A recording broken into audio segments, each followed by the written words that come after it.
यानी एक बार फिर आपका स्वागत करता हूं राजस्थान ज्योग्राफी की श्रृंखला में।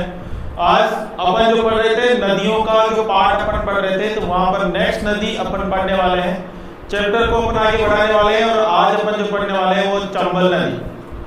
चंबल नदी की अपन बात करेंगे भाई, चंबल नदी की। पिछली क्लास में अपन ने इसमें बात करी थी बनास नदी की, और आज जो अपन बात करने वाले बच्चे वो कौन सी बात करेंगे?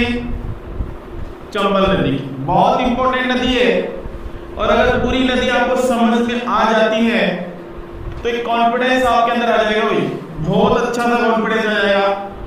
नदी बड़ी है तो साइड नदियां भी ज्यादा होगी तो क्वेश्चन भी ज्यादा बनेंगे। ठीक है बच्चे, यहां पर अगर अपन बात करते हैं तो चंबल नदी की बात करेंगे, जिस पर अगर मैं बात करूं तो ये नदी सदाबहार नदी है, 12 महीने तक बहती है, और ये एमपी से निकलती है मेरे बच्चे। कहां से निकलेगी? एमपी से निकलेगी और राजस्थान के 6 जिलों में बहेगी। कितने जिलों में बहेगी बच्चा? 6 जिलों में बहेगी। चले आगे, अब देखते हैं अपन इसके डायग्राम को। सबसे पहले मेरी आदत है कि मैं डायग्राम बना देता हूं, फिर उसके बाद में कोई दिक्कत नहीं आती। तो सबसे पहले डायग्राम बना देते हैं अपन, फिर अपन आगे की बात करेंगे। इसके उपनाम क्या है, इसकी लंबाई क्या है, जो भी है वो। ठीक है, देखो भाई, ये राजस्थान की बॉर्डर है, और इस राजस्थान की बॉर्डर के नीचे यानी कि इधर एमपी है। राजस्थान सर्वाधिक सीमा एमपी से लगाता है कि नहीं लगाता? 1600 किलोमीटर की। ठीक है बच्चे, एमपी की जानापाव की पहाड़ी से एक नदी निकलेगी।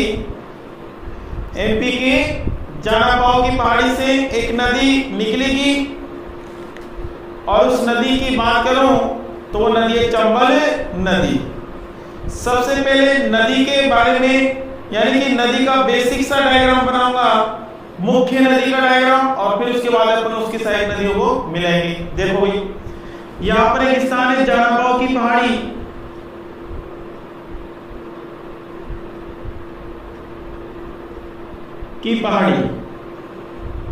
और ये एमपी में है मेरे बच्चे। कहां पर है? एमपी में, या फिर इधर लिखते हैं अपन इस जगह पर जानापाव की पहाड़ी एमपी, और यहां से एक नदी निकली जिसका नाम है चंबल नदी। चंबल नदी के ऊपर यहां पर एक बांध बना है जिसका नाम है गांधी सागर बांध।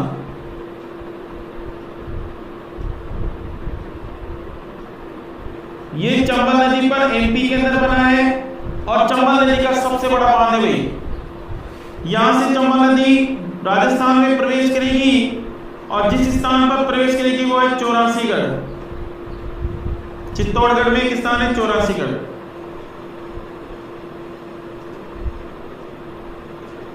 और कहां पर है? चित्तौड़। ठीक है बच्चे, फिर इसके बाद में यहां से नदी आगे की तरफ बढ़ेगी तो इसके ऊपर यहां पर एक भैंसरोडगढ़ है, वहीं पर एक जलप्रपात है जिसका नाम है चूलिया जलप्रपात। चूलिया प्रपात। पहले मैं आपको मुख्य डायग्राम बना रहा हूं। चूलिया जलप्रपात 18 मीटर ऊंचा है, और राजस्थान का सबसे ऊंचा जल प्रपात है। फिर इसके बाद में चित्तौड़गढ़ में एक और बांध यहां पर है जिसका नाम है राणा प्रताप सागर बांध।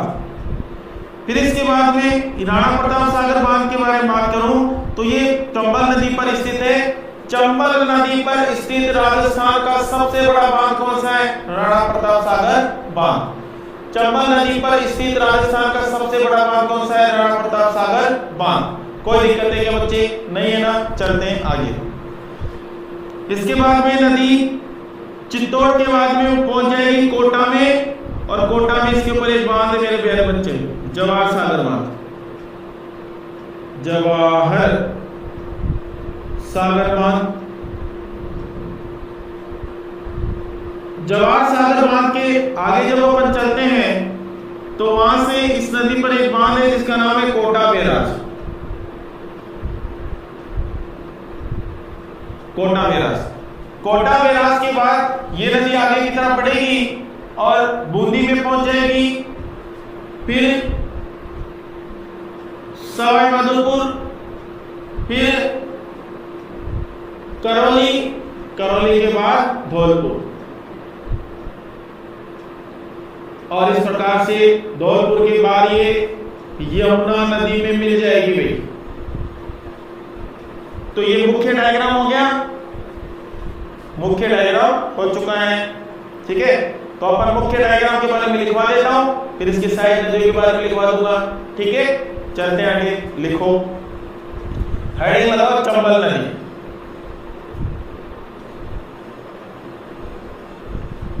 चंबल नदी सबसे पहले इसकी मेन बातें लिखवा देता हूं, फिर अन्य तथ्य मैं बाद में आपको लिखवा दूंगा। तो चंबल नदी का उद्गम लिखो। सबसे पहले उद्गम लिखो बच्चे, जानापाव की पहाड़ी,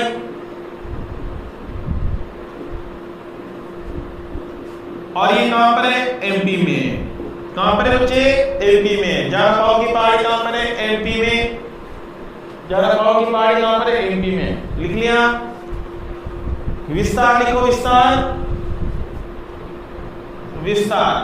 अब देखो विस्तार भी दो तरीके से लिखेंगे, एक तो राजस्थान में विस्तार और एक भारत में विस्तार। तो राजस्थान में 6 जिलों के अंदर है बच्चे। अब 6 जिले कौन कौन से? चित्तौड़, चित्तौड़ के बाद में कोटा, बूंदी, ठीक है, सवाई माधोपुर, करौली और धौलपुर। तो ये 6 जिले के अंदर है भाई। और भारत में बात करूं तो एमपी, राजस्थान और यूपी के अंदर ये नदी बहती है। तो इस प्रकार से आप इसका विस्तार लिख लो। लिख लिए मेरे बच्चे? ये डायग्राम भी बनाना है, ये मुख्य नदी का डायग्राम है। अब देखो सहायक नदी आकर गिरेगी ना जब पूरा बहुत ज्यादा नदियां इसके अंदर, तो विस्तार आपने लिख लिया दोनों तरीके से। अब लिखो चंबल नदी पर स्थित बांध, चंबल नदी पर स्थित बांध। तो इस पर 4 बांध है भाई। ये 4 बांध 100 किलोमीटर के अंदर अंदर है। इसलिए यहां पर एक विशेषता बन जाती है कि ये जो विश्व की एकमात्र ऐसी नदी है चंबल नदी जिस पर 100 किलोमीटर के अंदर अंदर 4 बांध बने। तो ऐसी नदी कौन सी है? चंबल नदी। वो लिखवाऊंगा मैं आपको। तो अपन इसके अंदर लिखो बांध, चंबल नदी पर स्थित बांध। तो देखो बांध को याद करने की एक ट्रिक बताता हूं आपको। गांधी को राज, यानी कि गांधी सागर बांध, कोटा बैराज, इसके बाद में राणा प्रताप सागर बांध, और फिर जवाहर सागर बांध। देखो 1959 में बनाए,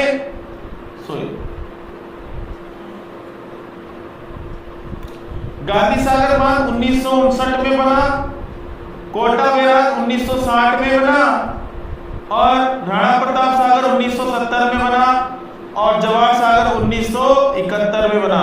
तो ये क्रम भी आपको इस ट्रिक से याद हो जाएगा। तो एक बार तो ये ट्रिक ही आप बता लीजिए, फिर एक एक बांध के बारे में आपको लिखवाता हूं। बता रही ट्रिक?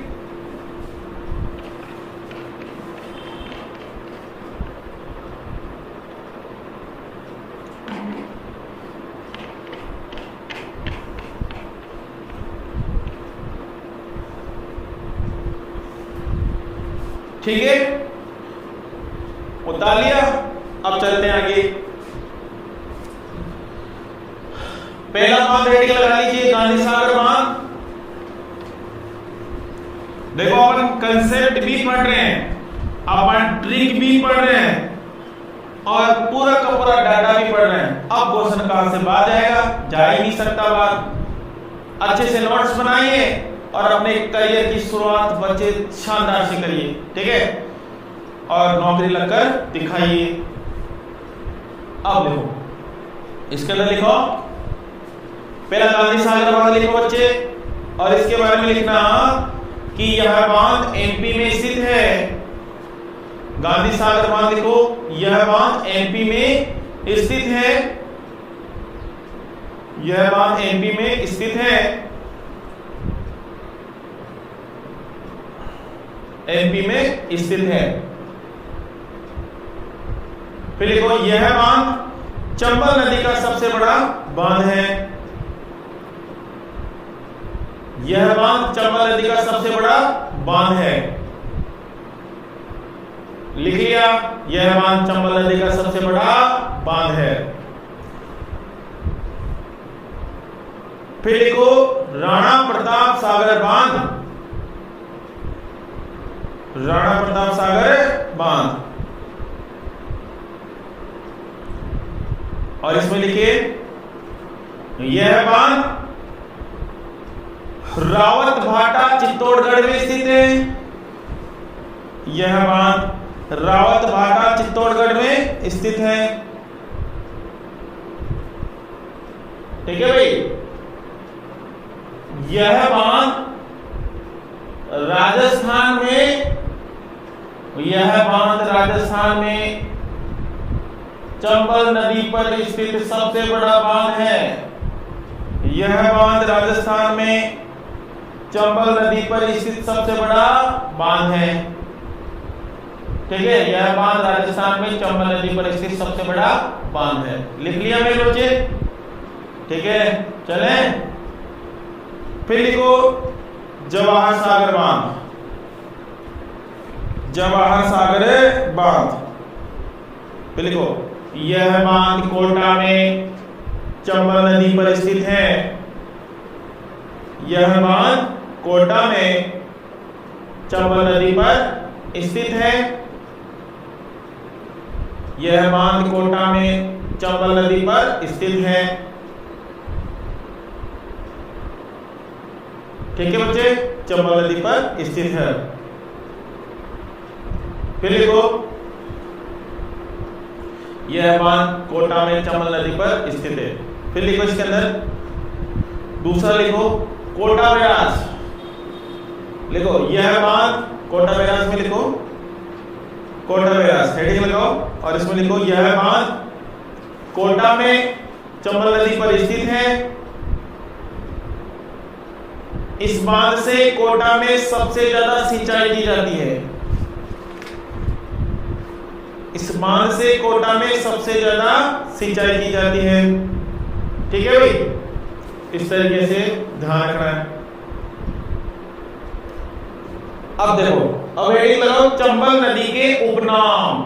इसको और किस किस नामों से जाना जाता है बच्चे? तो चंबल नदी के उपनाम की बात कर रहे हैं बच्चे, चंबल नदी के उपनाम, ठीक है। अब देखो चंबल नदी के कौन कौन से उपनाम है। पहला नाम लिखो मेरे बच्चे चरमर्णेवती, यानी कि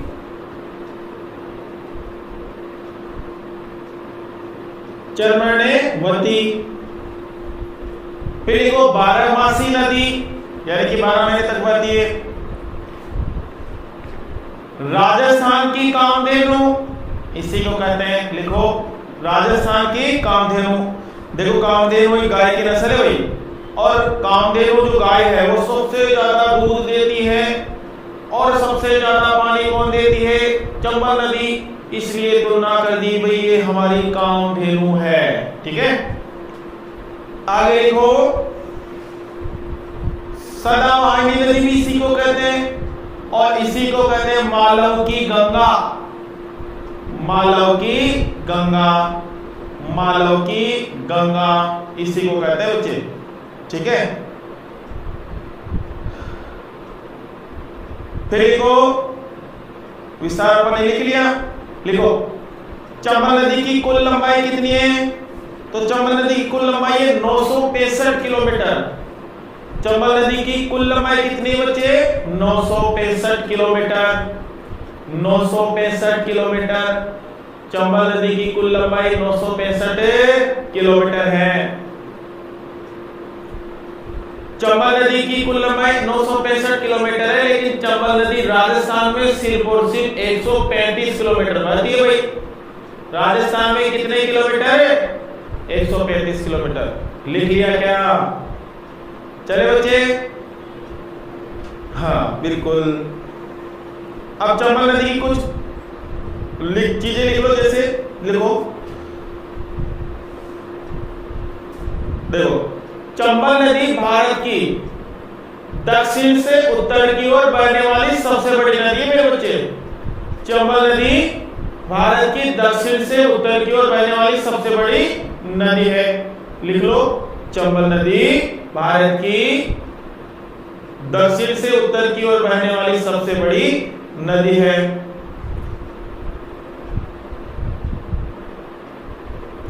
अब देखो चंबल नदी है ना, ये भारत की एकमात्र ऐसी नदी है जो दो राज्यों के बीच में सर्वाधिक सीमा बनाती है, 252 किलोमीटर की, राजस्थान और एमपी के बीच में। समझ गए क्या? लिखो इसके अंदर, चंबल नदी भारत की एकमात्र ऐसी नदी है, चंबल नदी भारत की एकमात्र ऐसी नदी है जो चंबल नदी भारत की एकमात्र ऐसी नदी है जो दो राज्यों के मध्य सर्वाधिक सीमा बनाती है, सर्वाधिक सीमा बनाती है। लिखो, चंबल नदी एमपी व राजस्थान के मध्य 252 किलोमीटर की सीमा बनाती है, 252 किलोमीटर की सीमा बनाती है। लिख लिया मेरे बच्चे? लिख लिया बच्चे? हाँ। अब देखो, चंबल नदी विश्व की एकमात्र ऐसी नदी है जिस पर 100 किलोमीटर के अंदर अंदर बांध बने हुए हैं। 100 किलोमीटर के अंदर अंदर क्या बने हुए हैं? बांध बने हुए हैं। ठीक है, चले देखो, लिख लो, फिर लिखो, चंबल नदी पर चूलिया जलप्रपात स्थित है। लिखो, चंबल नदी पर चूलिया जलप्रपात स्थित है जो राजस्थान का सबसे बड़ा जलप्रपात है, जो राजस्थान का सबसे बड़ा जलप्रपात है, जो राजस्थान का सबसे बड़ा जलप्रपात है, जो राजस्थान का सबसे बड़ा जलप्रपात है। कोई दिक्कत है बच्चे? ठीक है, अब देखो,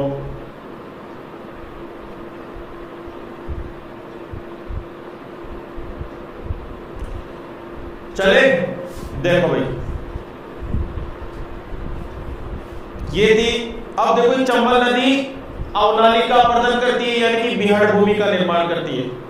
देखो, चंबल नदी जो बिहाड़ भूमि, यानी कि चंबल नदी रास्ते चेंज करने में माहिर भाई, और रास्ते वही नदी चेंज करेगी जिस नदी के पानी में ज्यादा बहाव होगा, क्योंकि बहाव होगा तो कटाव करेगी, कटाव करेगी तो फिर वो क्या करेगी? रास्ते चेंज करेगी। तो चंबल नदी जो है ये रास्ते करने में माहिर है। पुराना जो रास्ता है वो बंजर पड़ा रहता है, इसलिए मेरे प्यारे बच्चों यहां पर आपको ध्यान रखना है कि चंबल नदी बिहाड़ भूमि का निर्माण करती है। तो लिखो, चंबल नदी बिहाड़ भूमि का निर्माण करती है। अब देखो, जो राजस्थान के धौलपुर, करौली और सवाई माधोपुर में सबसे ज्यादा है भाई, तो लिखो, जो राजस्थान के धौलपुर, करौली व सवाई माधोपुर में सर्वाधिक है। धौलपुर, करौली और सवाई माधोपुर में सर्वाधिक है। अब देखो, बिहाड़ जो है, जैसे इस प्रकार की बिहाड़ है, तो बिहाड़ का उच्च भाग डांग क्षेत्र कहलाता है और बिहाड़ का निम्न भाग खादर कहलाता है। ये डांग क्षेत्र जो है यहाँ पर डाकू लोग रहते हैं। कौन रहता है? डाकू लोग। तो देखो मेरे प्यारे बच्चों, लिखो बिहार का उच्च भाग डांग क्षेत्र कहलाता है। बिहार का उच्च भाग डांग क्षेत्र कहलाता है, जबकि निम्न भाग खादर क्षेत्र कहलाता है, खादर भाग कहलाता है। ठीक है। राजस्थान में सर्वाधिक बिहार, लिखो भाई, राजस्थान में सर्वाधिक बिहार धौलपुर, करौली व सवाई माधोपुर में पाए जाते हैं। लिख लिया? राजस्थान में सर्वाधिक बिहार धौलपुर, करौली और सवाई माधोपुर में पाए जाते हैं। ठीक है बच्चे। फिर लिखो, देखो राजस्थान में सबसे ज्यादा बिहार तो धौलपुर में मिलते हैं, जबकि सबसे ज्यादा बिहार का विस्तार सवाई माधोपुर में देखने को मिलता है। लिखो एक लाइन, राजस्थान में सबसे ज्यादा बिहार धौलपुर में मिलते हैं। राजस्थान में सबसे ज्यादा बिहार धौलपुर में मिलते हैं व सबसे ज्यादा बिहार का विस्तार सवाई माधोपुर में मिलता है। सबसे ज्यादा बिहार का विस्तार सवाई माधोपुर में मिलता है। कोई दिक्कत है क्या? चले अब इसकी सहायक नदियों के बारे में जान लेते हैं। तो देखो यहां पर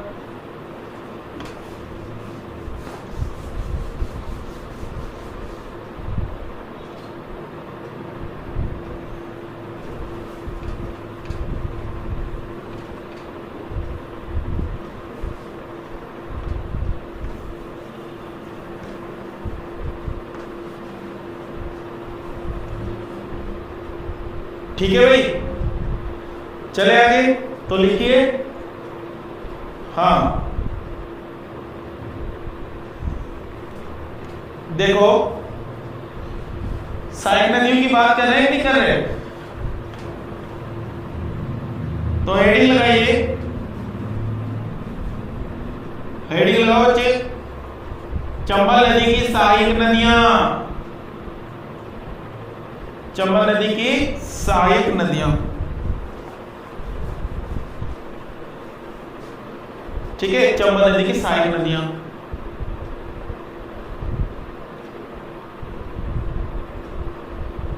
देखो भाई, अब चंबल नदी की जो सहायक नदियां हैं, ये इधर से दाएं भाग की सहायक नदियां और इधर से बाएं भाग की सहायक नदियां। तो सबसे पहले हेडिंग लगाओ, चंबल नदी के बाएं भाग की सहायक नदियां।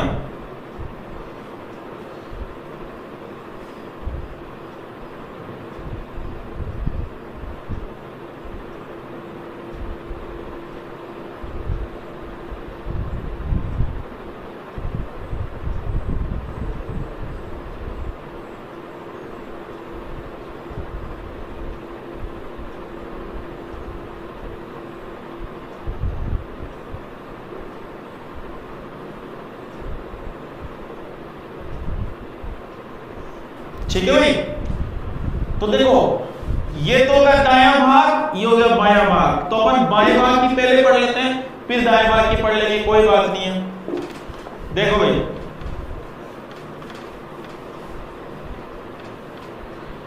यहां पर अगर अपन बात करते हैं बच्चे, तो यहां पर जो नदियां हैं, इन नदियों के अंदर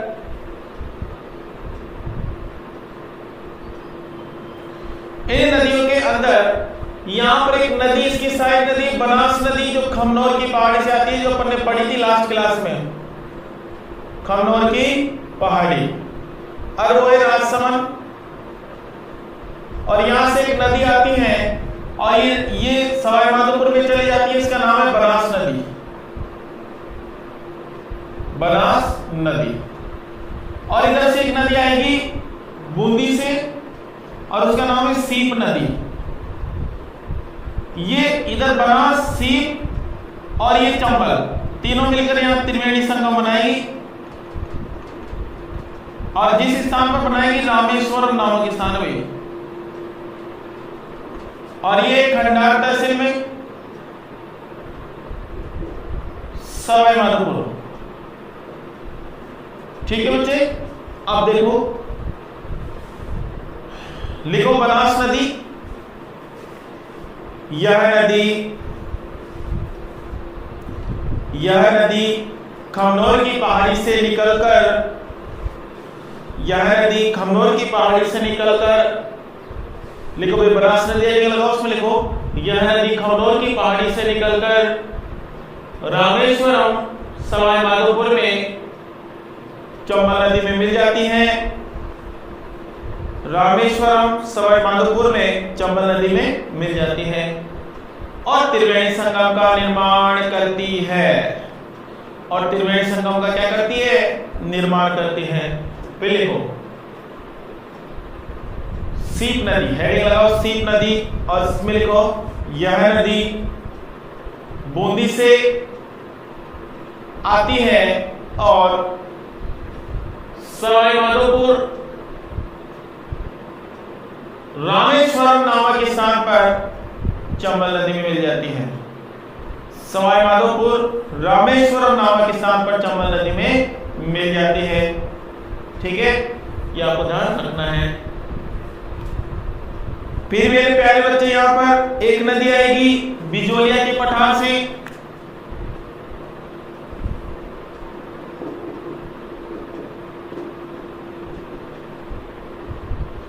बिजोलिया के पठार की बात करूं तो बिजोलिया का पठार भीलवाड़ा में, बिजोलिया के पठार से एक नदी आएगी मेज नदी, ये बिजोलिया का पठार है, और यहां से एक नदी आएगी मेज नदी,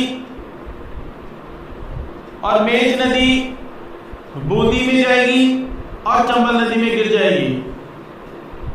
इसी प्रकार से यहां से बिजोलिया के पठार के दक्षिण भाग से एक नदी आएगी जिसका नाम है घोड़ा पछाड़ नदी,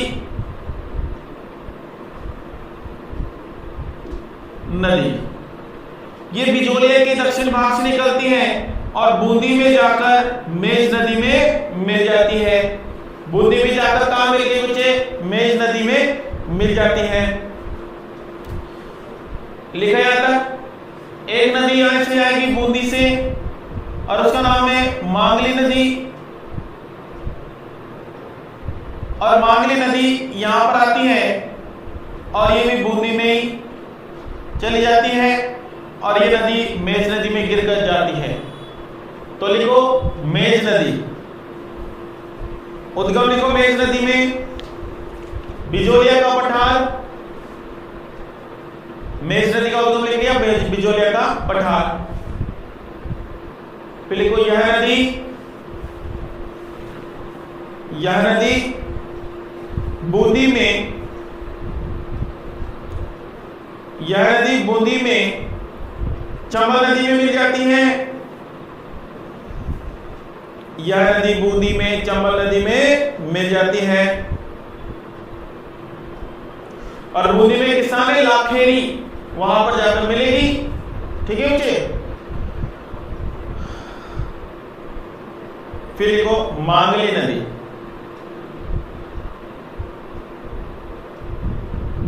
लिखो यह नदी बूंदी से निकलकर बूंदी में ही, यह नदी बूंदी से निकलकर बूंदी में ही, बूंदी से निकलकर बूंदी में ही अपना जल मेज नदी में गिरा देती है, अपना जल मेज नदी में गिरा देती है। फिर लिखो मांगली नदी, और मांगली नदी में लिखो यह नदी अपना जल, यह नदी अपना जल, यह नदी अपना जल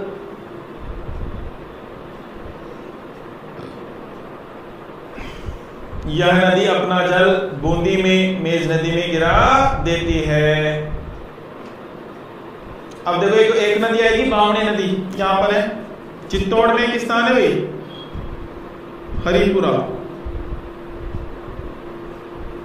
और यहां से एक नदी आएगी जिसका नाम है बामणी नदी, और बामणी नदी जाकर किस में गिरेगी? चित्तौड़ के अंदर, चंबल में। तो लिखो बामणी नदी, यह नदी चित्तौड़ हरिपुरा से आती है और चित्तौड़ में चंबल नदी में गिर जाती है, और चित्तौड़ में चंबल नदी में गिर जाती है।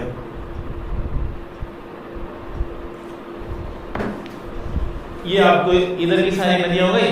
अब देखो दाएं भाग की सहायक नदियां, दाएं भाग की सहायक नदियां, दाएं भाग की सहायक नदियां, ठीक है।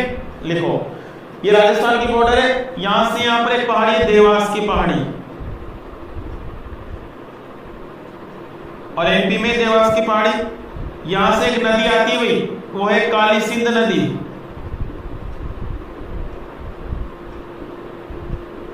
और काली सिंध नदी रायपुर झालावाड़ से राजस्थान में प्रवेश करेगी और ये कोटा में जाएगी। कोटा में एक स्थान है नानेरा, और नानेरा कोटा में जाकर किस नदी में गिर जाएगी? चंबल नदी में। तो लिखो काली सिंध नदी हेडिंग लगाओ, और इसमें लिखो उद्गम लिखो देवास की पहाड़ी एमपी, देवास की पहाड़ी एमपी, देवास की पहाड़ी एमपी। लिख लिया? लिखो राजस्थान में प्रवेश, राजस्थान में प्रवेश बराबर रायपुर झालावाड़, रायपुर झालावाड़, ठीक है, रायपुर झालावाड़ राजस्थान में प्रवेश। फिर लिखो यह नदी नानेरा कोटा में जाके चंबल नदी में गिर जाती है, यह नदी नानेरा कोटा में जाके चंबल नदी में गिर जाती है, ठीक है। चंबल नदी में गिर गई, गिर गई। अब देखते हैं आगे, देखो यहां पर एक सूरसेन की पहाड़ी, और ये भी एमपी में है। यहां से एक नदी निकलेगी बच्चे, और ये यहां पर देखो काली सिंध नदी पर यहां पर गागरोन का किला भी,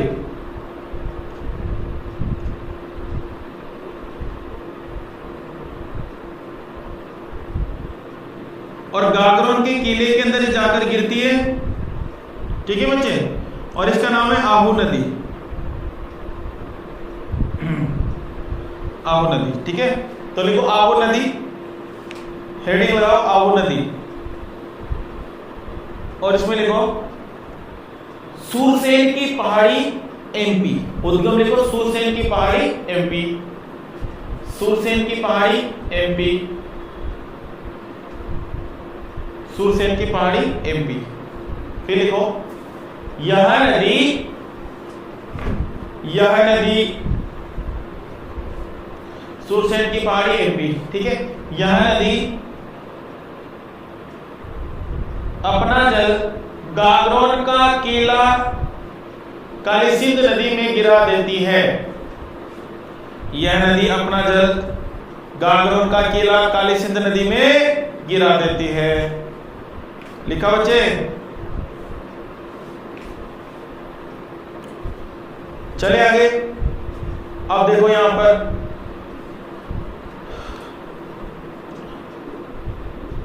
मालवा का पठार, अभी मालवा के पठार से एक नदी निकलेगी भैया, वो है परवन नदी, और यहां पर खरीबोर 12, खरीबोर 12 से राजस्थान में प्रवेश करती है, और रामगढ़ कोटा, रामगढ़ कोटा में यह नदी किस में जाकर गिर जाएगी? चंबल, सॉरी काली सिंध नदी में। तो लिखो यहां पर परवन नदी, हेडिंग लगाओ परवन नदी, परवन नदी लगा लिया हेडिंग। इसमें लिखो उद्गम लिखो मालवा का पठार एमपी, मालवा का पठार एमपी, मालवा का पठार एमपी, ठीक है। यहां लिखो यह नदी, यह नदी खरीबोर 12 से राजस्थान में प्रवेश करती है, यह नदी खरीबोर बारा से राजस्थान में प्रवेश करती है। यह नदी खरीबोर बारा से राजस्थान में प्रवेश करती है और रामगढ़ कोटा में काली सिंध नदी में मिल जाती है। रामगढ़ कोटा में काली सिंध नदी में मिल जाती है। मिल गई क्या बच्चे? अब यहां पर एक पहाड़ी और है भाई, सीहोर की पहाड़ी।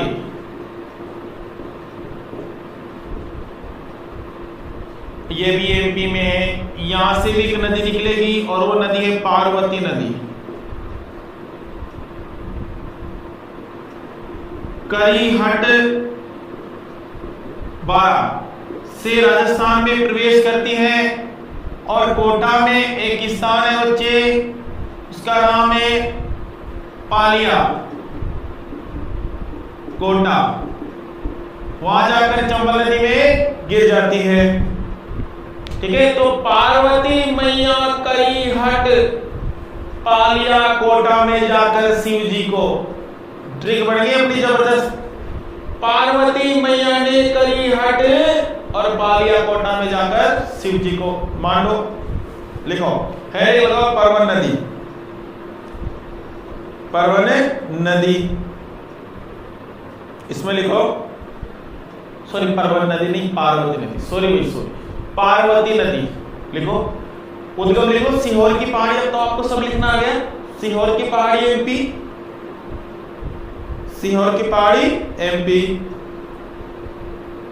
लिखो। राजस्थान में प्रवेश, राजस्थान में प्रवेश। करीहट बारा, राजस्थान में प्रवेश कहां से कर रही है? करीहट बारा, करीहट बारा से राजस्थान में प्रवेश करी बच्चे। ठीक है, फिर लिखो करीहट बारा राजस्थान में प्रवेश करी। अब लिखो यह नदी पालिया कोटा में चंबल नदी में मिल जाती है। ठीक है, एक छोटी सी नदी और है यहां पर, गुन्नू की पहाड़ी से आती है भाई। ये गुन्नू की पहाड़ी है, इस पहाड़ी से एक नदी निकलेगी जिसका नाम है किन्नू नदी। और किन्नू नदी बारा से प्रवेश करेगी और सवाई माधोपुर में जाकर ये नदी कहां गिर जाएगी? चंबल नदी में। तो छोटी सी नदी लिख लो किन्नू नदी, किन्नू नदी।